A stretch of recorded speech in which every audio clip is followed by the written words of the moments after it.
Bonjour à tous. Nous voilà pour débuter le premier chapitre d'électricité en première année du collège.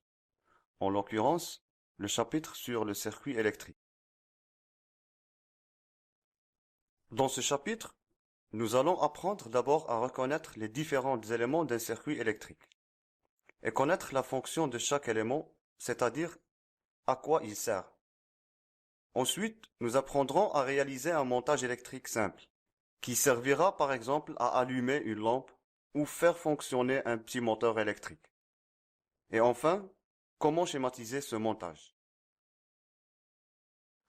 Pour réaliser un circuit électrique, on relie des dipôles par des fils de connexion pour obtenir une boucle fermée. Mais qu'est-ce que ça veut dire un dipôle? On appelle un dipôle tout composant électrique qui possède deux bornes de branchement. Par exemple, une pile, une lampe, un moteur, un interrupteur. Un circuit électrique contient obligatoirement un générateur qui apporte l'énergie électrique. Et au minimum, un récepteur. Un dipôle qui utilise cette énergie par exemple pour émettre de la lumière ou produire un mouvement. Les fils de connexion assurent le passage du courant électrique entre le générateur et les différents récepteurs du circuit électrique. Ils sont donc constitués d'un matériau conducteur électrique, un métal comme le cuivre, recouvert d'un isolant comme une matière plastique, pour pouvoir être manipulé sans risquer les dangers du courant électrique. Un interrupteur assure la commande manuelle de l'ouverture et la fermeture d'un circuit électrique. L'interrupteur fermé laisse passer le courant électrique. Il se comporte alors comme un conducteur.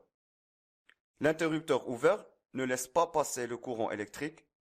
Il se comporte comme un isolant.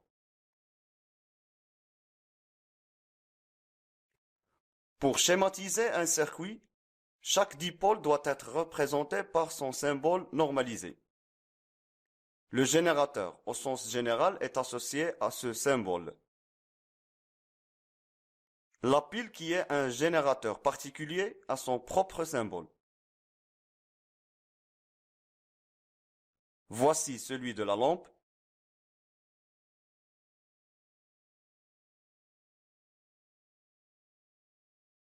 Puis celui du moteur.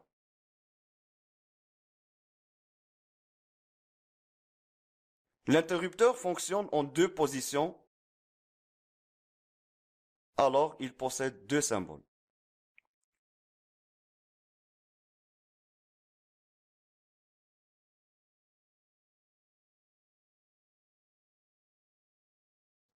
Tous ces symboles normalisés qu'on vient de voir vont nous servir à réaliser notre schéma électrique en suivant des règles bien précises. D'abord, il faut que le schéma soit tracé à la règle et au crayon à papier. Ensuite, il est préférable que les symboles normalisés des différents dipôles soient placés au milieu de chaque côté. Enfin, il faut que l'ordre dans lequel se suivent les différents symboles corresponde à l'ordre de branchement des dipôles dans le circuit. Par exemple, si nous souhaitons réaliser la schématisation du circuit suivant,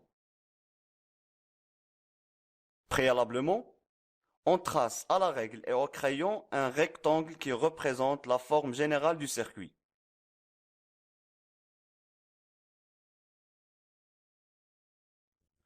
Puis on choisit trois emplacements au milieu des côtés que l'on efface à la gomme. Ensuite, on place les trois symboles, celui de la pile, de la lampe et puis celui de l'interrupteur fermé. Les fils de connexion sont représentés par les côtés du rectangle. Pour finir, on vérifie l'ordre de branchement. Dans le circuit initial, la borne positive de la pile est reliée à la lampe qui est elle-même reliée à l'interrupteur, et ce dernier est relié à la borne négative de la pile. Cet ordre est respecté sur le schéma.